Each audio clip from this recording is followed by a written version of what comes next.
It's beginning to look a lot like Christmas.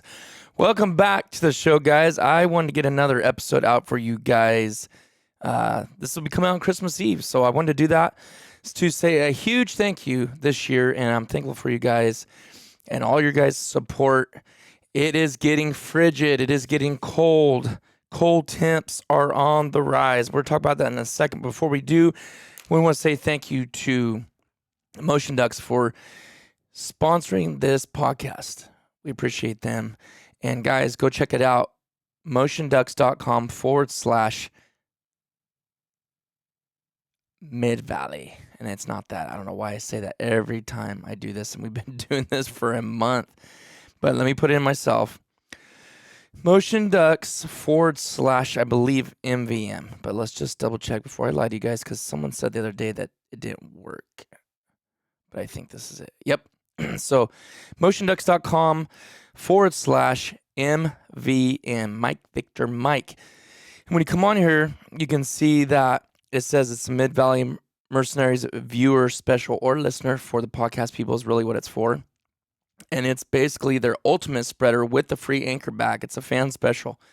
So basically you can have 7 ducks instead of just the typical 4 bird spreader. You can have the 7 bird spreader, because when you attach another one, which is all connected on one, you lose one because there's an attachment point. So then you have a total of 7. Free anchor bag. It's normally $114.98. You're going to get it for $99.99. Now, if you put a code in MVM10 on top of that, you get an additional 10% off, which would be basically another $10 off. And like I said, it's a steal. You guys know that we use this so much on those calm days on the refuges, or even out on the river or wherever we're at. So check it out. And we just wanted to welcome you guys to the Motion Ducks. If you haven't heard of them before, you really got to check them out. I'm telling you, it's like one of the best stills out there. So anyways, cold weather, folks. Man, we might get snow, and we're going to be getting snow in so many places. Obviously not here. I'm in the valley, Mid-Valley, Central Valley of California. And obviously we're not going to get that. But as you can see what I'm wearing, if you're watching on the MVM Show podcast YouTube channel, you're going to see that I'm all bundled up. And there's a reason I have this, because not only is it Christmas time and it looks cool and it's fitting, but also because I lost my other one that I was wearing when we were in Idaho, and we're going to do one more trip, and the weather looks like it's going to be 18 to 19 for highs and low, 8 to 9 to 10 degrees for lows. So it's pretty sick. I actually bought this off of, what did I buy off of? Amazon for not even $20. But what's sick is I wore this last time, right? The boat rides are so much colder. So, you got to add wind chill. But it's got the clip on the bottom. It's got the fur around the ears, obviously, which keeps you way warmer. And then this one has a face mask. I think it's like a perfect idea, because it's got buttons on both sides. Slip that bad boy on like that for the boat ride, and then you can take it out, unbutton it, and throw it in your dry bag. Real quick, one thing I didn't bring out that I really wanted to bring on that last episode, because a lot of you guys said thank you, for doing the mid-season gear review update, because basically I'm letting you guys know how that stuff's going that I like or don't like. And that is the dry bag. We've been using those for a couple years, and again, it's like I don't think I'll ever honestly go back to a regular dry bag again, to be honest with you, because it's like, yes, not every time you hunt it rains, but you're always around water, and even if you're in the boat. And I have a dog, and he's always shaking. I'll just tell you right now, if you guys have a duck dog that's going to go with you, you're always going to be getting wet. Like, they're going to shake on you. It's a constant thing. So having the right waterproof gear is key. But having a blind bag that's basically a dry bag, and I use the 30-liter, which next time I will buy a 40-liter. It has backpack straps. You can get them on Amazon. There's no specific brand. Just go in there and type dry bag, and they'll pop up. The one that I have is, well, it's sitting over there, but I don't feel like going over there and taking my headphones off. But let me type in dry bag and see. Earth Pack. Earth Pack is the brand I use, and if you look at the different liters, some just have a shoulder strap, a sling, and then a lot of the other ones have backpack straps. Like I said, I have a 30, and it really works for everything I need, to be honest with you. But if I was being nitpicky, I would grab a 40 liter. And I have, if you go in there, look, type in dry bag, click on Earth Pack, then you can go in here and click on the 40 liter, and it's $35.99. It's like the best thing you'll ever have. You throw all your stuff in there. Yeah, 40 liter would definitely be better. They got all the way up to 55. Even that would be fine if you really like taking extra stuff. But they're rated 5 stars, and there's almost 20,000 reviews. A lot of people use this for kayaking and stuff like that, but that's what I do. Like when I go down the river in the kayak, I use this as well. But anyways, backpack straps. So if you want to go super light, if you're not, you can throw it in your cart. It's just, there's no reason for me to use a blind bag anymore. Honestly, why? Stuff always got wet, no matter how sunny it was outside. It's just like, it's the perfect scenario. It keeps your shells dry, keeps all your stuff dry. It sounds like I'm doing an ad for them, but I'm not. It's just a piece of gear I use that is so money. There's other things that I would sacrifice just to have that. So that's a big one, guys. If you're new to duck hunting, I'm telling you, don't get this fancy Bandit or Tangle-free blind bag and pay $100 on it or more. Get this. I mean, yeah, Sitka sells it too. I don't need no $250, $300 or $400 backpack that's waterproof when I can get this and get the same thing out of it. And I've had it for 2 years and no leaks in it yet, knock on wood. Tom's actually has had his for 3, I think, and he's finally just bought another one. But who cares? It's $35. Like, come on now. One of the other mid-season review things that I haven't brought up yet was the Invisiman. I've actually only used it once. I liked it. I think it hit me well in wide open water. With that fake grass, basically like the fast grass, I have not used it again because where all the places I was going to use it, I have not been able to hunt there.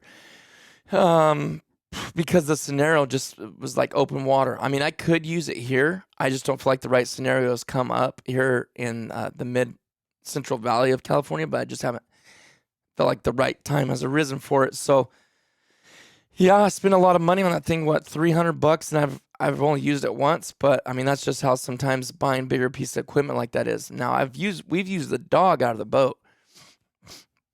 And hopefully you do when you spend so much money like that. Again, like fortunately for me and Thomas split that, so it really alleviates any of that.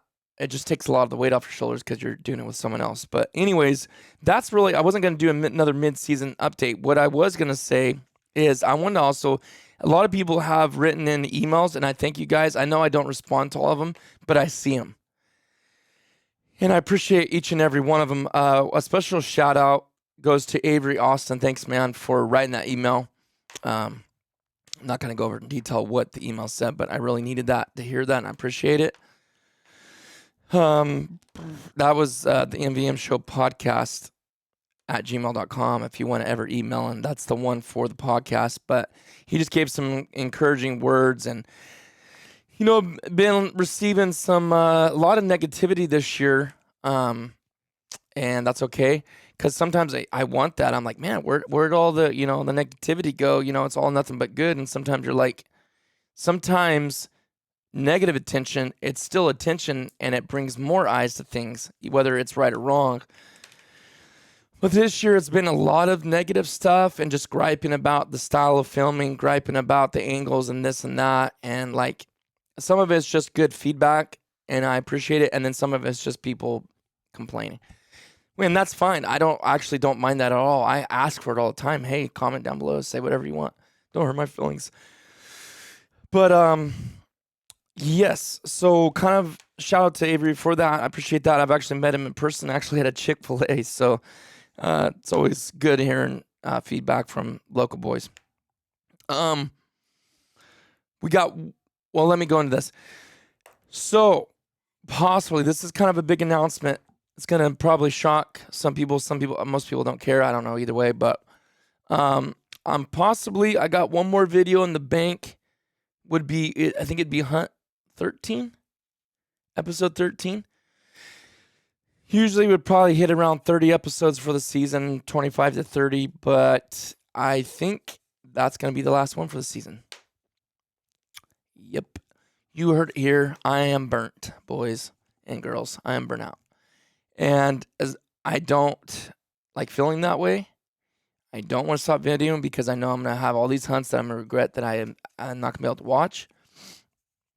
But the channel has really declined. I really think it's a lot of people are just bored. People are always, like they can't handle just like, it's weird because it goes through phases like, right, people only want a 5-minute video. Then it went to 10, then it went 15, 20, 25. People are doing 30-minute videos. Some of ours were up to 25 minutes last season. This season, everything's been under 20, been 15 and 20. And people that were been saying stuff for feedback was like so honestly useless to me because the stuff that they were saying was already stuff we're doing, which proves to me they're not even watching the videos. It has nothing to do with the viewers. It has nothing to do with the subscribers. It has nothing to do with our content. Bottom line, YouTube either loves you or hates you. That's what it comes down to. Last year, they loved us. They were putting our stuff out there. Everything was getting views. People were trying to say, oh, your videos are different this year. They're not different. You just don't watch the videos if you say that. Like, I'm not against what you're saying. And I want the feedback, but I don't agree with you on that. With what people are saying, and I don't know how many of the people watch that channel that listen to this. It might be a totally different crowd, but I would admit if it was, there's a couple that one of my very good friends did, and the style's different. That's all.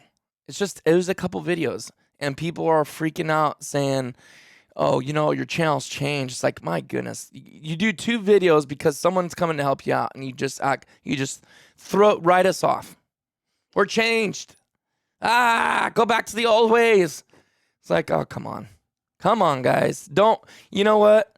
Don't bail on me so quickly. Come on. I've been putting content out for 5 years now. Don't just all of a sudden just jump ship after 2 cinematic videos. Come on, guys. If you don't want to watch it, I get that. But don't jump ship. But like I said, it's not that. It's not you guys. It's not the subscribers. It's YouTube. You get in this weird box and you do these thumbnails that they want to see, like the point of view with the gun sticking out and the bird. They love that. They eat that up. I have a video that to me, I actually felt like it was okay, but there wasn't a lot of shooting birds in it. But it had me standing up, aiming down the barrel, and then a duck in the background. And that one did really good. When there's videos on our channel way better than that, they have no views on them. Last video I did was a mix of me and Thomas with just me and him. And then the next one was me and Matt and Thomas and my nephews. I felt like that was such a great memory. And that video really was just for them, like something that they can see and we can see 10 years from now when they get older. So I really actually had fun. We had a lot of laughs. If you haven't seen that, you should check it out. I think it's episode 12. In the middle of the video, man, I got my nephews out there and we're just cracking dudes and laughing, and it's pretty cool. It's funny. Yeah, that's episode 12. I'm on the thumbnail with some birds because it's a mixture of different hunts. But you should go check it out. Yeah, so all that again to say this is I don't feel like I really want to do videos anymore. It's a lot of reasons. It's not just that they're not getting the views, because I'm not a quitter. I've had bad views and I've had bad videos over the last 5 years. Trust me, plenty. Where you're like, why did I waste all that time editing and that and making my hunt suffer just to get on video? Because again, I don't just do this stuff for you guys. I'm also doing it for our own memory. But when you're buying new, better camera equipment and people are griping about saying they want GoPro stuff, I'm like, really? I'm sorry. I know there's days I'm going to throw the GoPro on because there's nothing else. But like, the gripe was always, I want to see birds better. And then when I'm using a nice camera, and by the way, if anybody's listening to this that said they like the GoPro better, then you need to go watch a couple videos. Go watch episode 3. You're going to see birds getting smashed to the point where people in the comments are like, there ain't nothing left of those birds. You want to see birds get smashed? Go watch episode 3. Go watch episode 4. Go watch episode 5. Go watch episode 9. These are all done with that camcorder that is zooming on, getting us working the birds. Birds decoying. That's what everybody said they want to see. then we do that. I spend all this money getting this camera, which again, I'm doing it for myself because me and Thomas would rather watch a video of the birds where you can see them, not little dots in the sky. It's no offense. I've used GoPro for years. So do my other buddies that have channels. And I'm not bashing that. I'm just saying, what are you going to pick? If you had to pick and see the birds better, some people probably will say GoPro. That's your opinion. My opinion is I want to see on the camcorder with it zoomed in and really seeing the birds get done. But you got to do what you got to do. So anyways, a little rant there for a second. But if you guys want to follow along and stay in tune, like I might, there's one more trip we're taking for just a couple days out of state again. And again, people said they're sick and tired of seeing us hunt out of our boat and go out of state. I'm sorry, guys. Forgive me. Shame on me for using that boat. Shame on me for traveling outside of my comfort zone and hunting other places. Oh, my goodness. The stuff people say is so idiotic. I get it. You want to see the refuge hunts. The season's only halfway over. We only have half our videos out. There's so many refuge hunts to come. But now I'm just like, you know what? Shine it. I'm not going to do it. I don't want to. I feel like dealing with it. It's not one big thing that makes me not want to film anymore because I want to film. I want to have these hunts. But if I'm getting 1,000 views on these good hunts that I'm taking the time and effort to edit, that I'm taking the time and effort to possibly not get a chance at some shots I could because I'm using the camcorder and I don't want to wear the GoPro. And nobody likes it. They want to see GoPro stuff. Then I'm like, you know what? Well, and like I said, the biggest factor is YouTube's like, we don't like you anymore this year. And my other YouTube buddies said that happened to them last year, and now they're doing really good this year. You know, Hoke Outdoors, Thomas. He was Virginia Outdoors Unlimited. He said it was the same way. He was like having those thoughts of quitting last year because he said it's like, dude, you know, it's not working. And you guys got to understand. You put an investment in this with camera stuff, trying to better yourself, and then it just dumps. It's kind of like, well, I can't keep putting money into something that's dying, you know? So when I say dying, I mean like YouTube, we're not in that box. I mean, it started out with a bang, honestly. But, yeah. So, yeah, if you want to follow along with us, and because you're not going to be seeing hunt videos now the rest of the season, because this is coming out on Christmas Eve, this podcast, you can follow, if you want to follow along, you don't have to, but you can follow us along on here on the MVM Show or the MVM Show YouTube channel. So you can listen to it on Spotify, Stitcher, podcasts on iPhone, or if you want to watch, you can come on the MVM Show YouTube page, like some of you are watching on right now, and subscribe here. I mean, I know I've asked you this, guys, before. We're almost to hit 700. I think we started the season at 400, so I appreciate all the support. But if you guys could really get us to 1,000, man, I'd just be stoked, and I would appreciate that so much. You guys have already done so much. But yeah, Instagram or Facebook, I'm gonna keep posting pictures. I've got that really nice camera. I feel like it's really, that page is like just blowing up, our Instagram page. I know a lot of you probably aren't on Instagram, but if you want to follow along there and see the photography and see our hunts, and we'll be posting little short videos on there too. That would be the way to do it. But I think maybe only a couple more videos for the season. Not that we're not going to be hunting like hardcore. It's just I'm not going to do it to get no kick, just to get no return. Like I guess I just need a break, honestly. I mean, I know I've said this a couple episodes ago, but you know, and this let me lead this right into another reason. There's so many factors here. It's not about the money. It's not about the views. It's not. These are all little tiny things. Another one that's an actually bigger factor to me is I feel like Rocky is sliding back.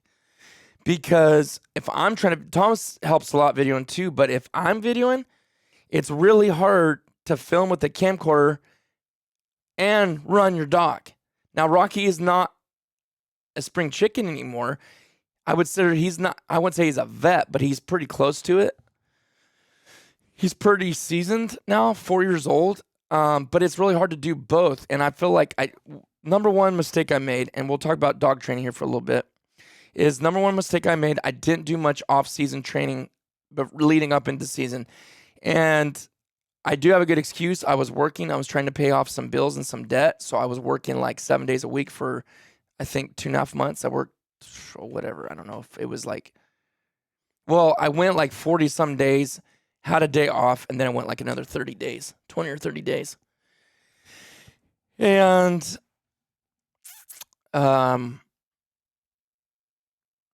so I just didn't have no time, zero time to preseason train him. And my biggest thing that I like to train him with before season starts is steadiness. I cannot stand a dog that breaks. Cannot stand watching dogs that break. Every dog is going to break at some point or another.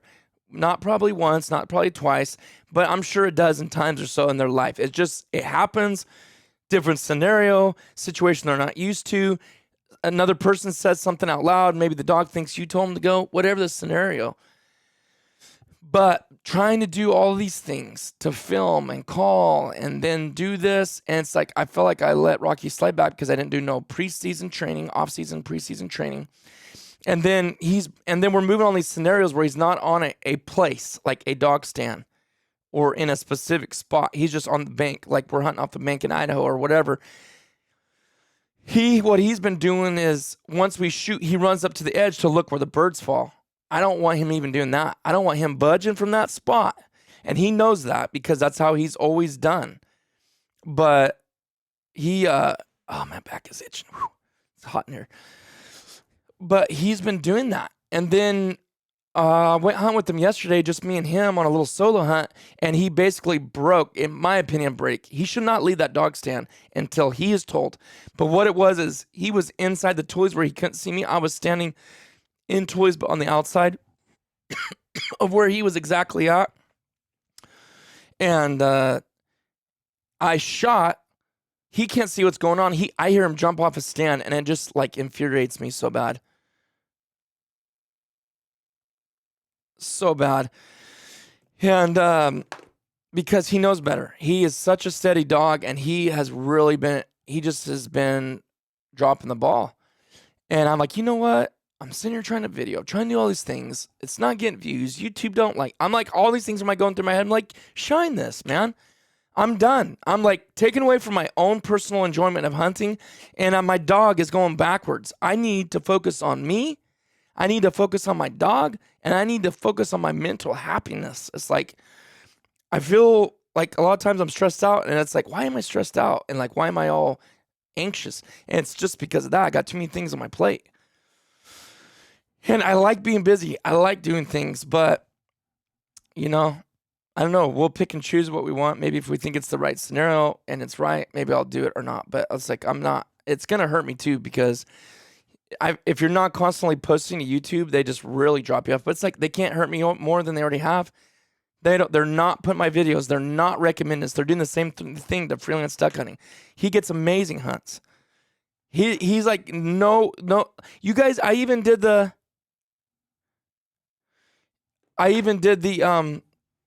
little dill